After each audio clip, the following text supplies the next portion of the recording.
Hello and welcome back to another set of videos from me. My name is Josiah Fallaise. I own FDF Raceshop and I work with a lot of mesh files and I make a lot of mechanical assemblies within Fusion 360. My first video that I did, it was regarding orienting a mesh file using Fusion only. And in this one, I think we're going to go over what the possibilities are with 3D scan files inside of Fusion. And I'm going to show you kind of the goal on what we are going to obtain here. And as you can see, I have a full suspension simulation made up of several mesh files, all starting with the wheel well scan. And if we strip that away, we're going to see that we have suspension travel, articulation, we have all kinds of complex motion that is the same as what you would find on a regular car. And we're going to do this together in this video, however many videos this may take to do. We can do a lot of things with this once we have it all set up. And I can show you just simply, if we ever wanted to check, for example, what our steering angle is, we can turn all the way. I've set the limitations on the steering rack. And we can simply use the inspect command, find a flat plane, and we can get an angle of 29 degrees from what is deemed to be the center line of the chassis. And you can use all kinds of different parameters to determine a lot of information regarding what a car may be doing within this software. And that is largely what we do with Fusion 360, as well as we do a lot of design, which we might get into some later videos. But for now, we need to become experts at mesh files. So we're going to start by creating a new design, hybrid, create new, and we're going to leave that one off to the side for now. I'm also showing you here, this is kind of what we want to end up with. We want to have a left and right of each one of those components that we used in the assembly. And how are we going to get that? Of course, you can individually scan every single part of the car that you want to capture, and I do always recommend doing that for sure. But what if you only had one scan? What if you only had enough time, or you only got it, maybe you got it from a customer or something? For all intents and purposes of learning, we are going to try and do what I just showed you using one scan. Now, how much data can you really collect from a scan like this? Well, as long as you can see the majority of the critical dimensions, the critical components, which would be bearings, bushings, ball joints, and things like that, you'd be surprised at what we can accomplish. Of course, I'm going to reiterate, it would be better to scan all of these individually, and I did actually do that. This is actually the first knuckle that we oriented together in the video prior. And as you can see, we don't have that much detail on this knuckle as we do there, but this is a learning opportunity. Let's close this, and we are going to begin with how do we orient this? We went over that in the last one. I know that it's roughly oriented from the scan, and I'm also not going to spend a lot of time on doing this because that is not the point of this video. We are going to be separating, combining, jointing, and all kinds of stuff with all of these files. Because as you can see, you can't even move this. This is stuck in place. It's all considered to be one with the design space. So the first thing that we need to do is separate this mesh file. And I'm going to do that by doing create components from body. That allows me to now control this mesh as a component. You can see it's got this little anchor. That means it's grounded. So we're going to unground that, and that's going to give us the freedom to now move this mesh around. And we're going to use that to our advantage. So starting off, I want to get this origin actually centered with this wheel well. And we want to get roughly the middle of the car. So it's going to be somewhere around this position. And we'll probably use a circular feature, probably like the steering rack, to get a center point that we can constrain to this origin. So the first thing that we need to do is create a mesh section sketch. So we're going to go into our mesh function. direct mesh edit. We're going to select this body. And you know what I might do before we start this is actually do a reduce on this. This is going to give the computer a bit of an easier time processing everything that we're about to do. Separating, combining, and manipulating mesh files is going to take quite a bit of computing power. And if we don't need that fine detail, it's best if we hit the reduce button early so that any work downstream is easier. So the computer is already happier with this. Okay, now that we've done the mesh reduction, the next thing we need to do is find a point on the mesh that we can use as a reference for our ZY plane. Usually the sides of a frame rail are going to give us the best, and then we're going to use a centerline axis of the steering rack to give us a point on the origin. So I want to align the steering rack with the X axis, and then I want to align the mesh to the ZY plane, and that's going to give us the best position to really start doing the design. And I want to try and do all of that based on the center line of the car. So essentially I would have measured the frame rails width, and then I'm going to just have that dimension for use when I go to do this. So the first thing is we need to get into our mesh file that we changed to a component. And once we're in here, we can go to direct edit, click on the body, select this, and now you can see we are able to modify, edit, and change this mesh. So from here, I'm going to create a 3-point plane on what I deem to be flat. Now we want to avoid these high spots. Usually that's some kind of a seam sealer or something. And 3 points along some flat metal gives us this plane. From this plane, we are going to generate a mesh section sketch. The body is this, and the plane is here. And we're going to offset this until we cross the steering rack at a position where we can fit a curve to this. The scan isn't great, but this is just teaching you what you can do. So let's start with that. And we're going to go down to our sketch and edit that. I'm going to then select fit curves to mesh. I'll pick the circle function, and we will see how it chooses to fit a curve or a circle to that section sketch. And you can see that it's done a pretty good job. And I'll finish that sketch. And what I really want to do is offset a plane from here, the distance that I know the center of the car is. And the center of the car is right around the center of this. And I believe it was about 430 mil to the center. So we can create a steering rack that ends up being in line with this plane. So let's do extend type to an object, click on this plane. And then the steering rack body or housing, it doesn't really matter where we end up being, but obviously it's going to be beyond this clamp a bit. We're going to end the steering rack approximately there. So that is where we have a cylinder up for the steering rack, and from this point we're going to go back to the top level. Let's get this origin, and these planes are within here, so we can hide those. So we need to now constrain this mesh to our origin, and we can easily do that with the constraints command.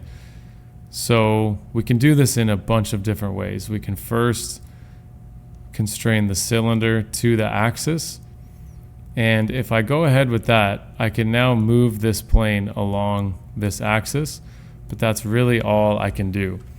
And the other thing that we're going to need is to be able to control the y-axis rotation as well. So we need to eliminate the degrees of freedom on this in order for us to work on it. So we need to find something that is flat with the body, but the key is we have to do it all from that single sketch that we originally did. So if we go back into the sketch, we could do another fit curve to mesh, or we could verify with a horizontal line that we are in fact horizontal. and we can determine if we need to move the chassis at all with this. So for example, the bottom of this subframe was right through the same mesh, and the bottom of this subframe is going to be a good reference for how flat that needs to be. So we can go ahead and use that mesh section sketch that we created there, and we can fit another curve to it. This time it's going to be just a section of it while the computer's thinking, and we're going to fit a line to this section, and we're going to skip on the radiuses that it picked up on. And this line is what we're going to use to angular constrain the origin. So if we make that sketch visible, you can see that we have a line for reference, we have this sketch for reference, we also have this body that we can work with. And the body, remember, we extruded to the distance of the center of the car. So these are all connected, and we can actually edit this constraint to now finish what we had started. So the next thing I would do is we want this to be right on our plane, because that's the middle. And the last bit of freedom that we have is an angular constraint with this to the XY plane. And we want that to be at a 90-degree angle, but let's flip it. And sometimes the constraints are a little strange. So this line is horizontal, so basically it's 0 degrees with the XY, but for some reason I needed to input 90 degrees. With the constraints, this is relatively new with Fusion within the last year or so. That does happen, so you can just use the process of elimination on what's going on and just use a 90-degree rotation from what it tried to do, and you're going to end up with the same result. So once we've done that, we now have locked our wheel well center of car at the origin, and we can really start working on how to break this down. So the first thing that we need to do at this point is determine with ourselves what we actually need to separate, what needs to move, what needs to function and work, and how we're going to start dividing those parts out. I haven't done this because usually I scan everything individually. So originally I would just erase all of these suspension components, and then I would just start jointing the individual scans that I did within the assembly. But we need to do that a little bit differently. We need to stretch the legs of Fusion on what's possible with mesh files. And I think the first logical step will be trying to do something simple like separating the sway bar. So let's find out how we can edit this mesh to get this sway bar functioning on its own, rotating, so that it'll be the first piece of our articulation puzzle. And I'm going to do that by going into the component. And if you guys see any mistakes that I'm making, we're just going to leave it in and we're just going to work through it, because the thing is, with any CAD software, making mistakes is the correct path to learning how to do it right, and you won't even be able to do it right the first time for a good 50 to 100 uses of the software. Mistakes are where you learn everything. So let's go through this together. The sway bar we need to get separated, so I'm going to go to my mesh, I'm going to direct edit it, and I know that I need to separate the sway bar from the mesh. And I'm going to do that by selecting a chain of triangles. So I'm clicking and I'm just holding it down. And I know that I need to delete these. So I'll select delete. And I have now separated the sway bar from the rest of the scan. It still thinks it's part, even though there's a gap there. So we need to let Fusion know that we want to separate those bodies. And now let's open up our brush size, and Fusion is now recognizing it as something that can be separated because I broke that chain. So if you just make the brush size really large, it looks like you can pretty much select separate assemblies. Like this arm is almost separated on its own. Same with this one. And the knuckle and the rotor is almost its own thing. So we're going to use that to our advantage. And from here, I have it selected. I'm now just going to go and click the separate command. And we now have a separated mesh body from its original. And you can see that Fusion does something here. It has a edited version, a non-edited version. So the two bodies that we really want to maintain are, let's just hide them to see. Okay, that's the sway bar, and that's everything but the sway bar. So really, we actually don't need these anymore, as it was trying to maintain the before we edited it. And now we have exactly what we need. We've separated the sway bar from the rest of the assembly. So from here, I'm going to do what we did prior. I'm actually going to create a component from this body. It's got itself anchored in place. That's fine for now.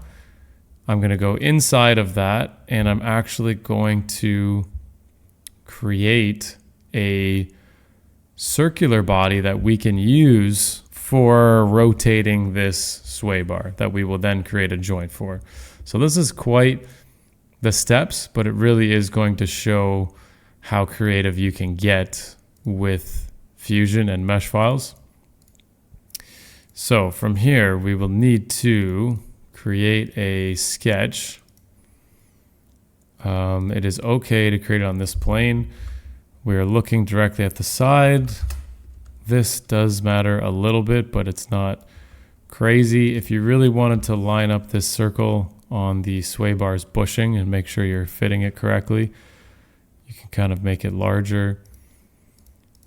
Let's dimension this at 24, and let's assume that maybe you measured the sway bar prior to doing this, and you determined.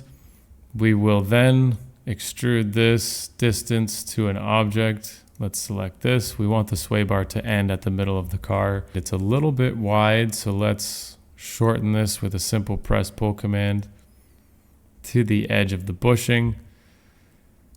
Perfect. So from here, we have a body that's connected, and let's see if these move together if we try to move them. So we'll unground this.